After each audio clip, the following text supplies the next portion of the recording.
ವಿಧಾನಸಭಾ ಉಪಚುನಾವಣೆಯಲ್ಲಿ ಆಮ್ ಆದ್ಮಿ ಪಕ್ಷವು ಗುಜರಾತಿನಲ್ಲಿ ಒಂದು ಸ್ಥಾನವನ್ನು ಬಿಜೆಪಿಯಿಂದ ಕಸಿದುಕೊಂಡಿದೆ. ಪಂಜಾಬಿನಲ್ಲಿ ಬಿಜೆಪಿಯು ಠೇವಣಿ ಕಳೆದುಕೊಳ್ಳುವಂತೆ ಮಾಡಿದೆ.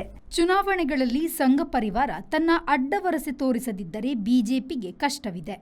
ಈಗಲೂ ಅದಕ್ಕೆ ಲೋಕಸಭೆಯಲ್ಲಿ ಬಹುಮತ ಇಲ್ಲ. ಅದರ ಲೋಕ ಉದ್ಯಮ ಮುಗ್ಗರಿಸಿದೆ.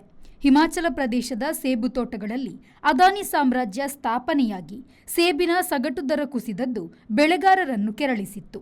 ಅದು ಬಿಜೆಪಿಗೆ ಆ ರಾಜ್ಯದಲ್ಲಿ ಉರುಳಾಗಿತ್ತು.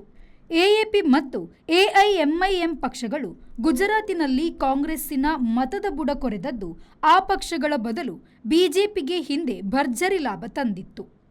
ಈಗಲೂ ಅದು ಮುಂದುವರೆದಿದೆ. ಎಎಪಿಗೆ ಈಗ ತುಸು ಮಾತ್ರ ಲಾಭ ಆಗಿದೆ.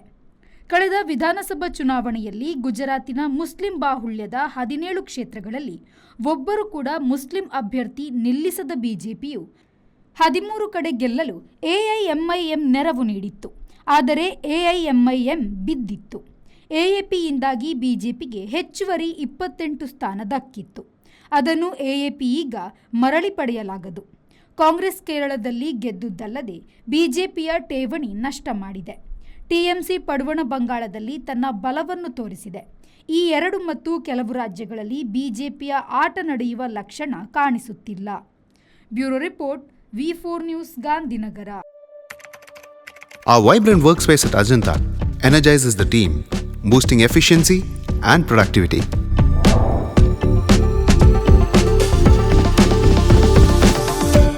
Well-designed modern conference space for important presentations with top-notch amenities, fueling our growth. We are ready to expand to Ashoka Business Center as our next upgrade. Invest in workspaces managed by Vertex. Invest smart. Invest in Mangaluru.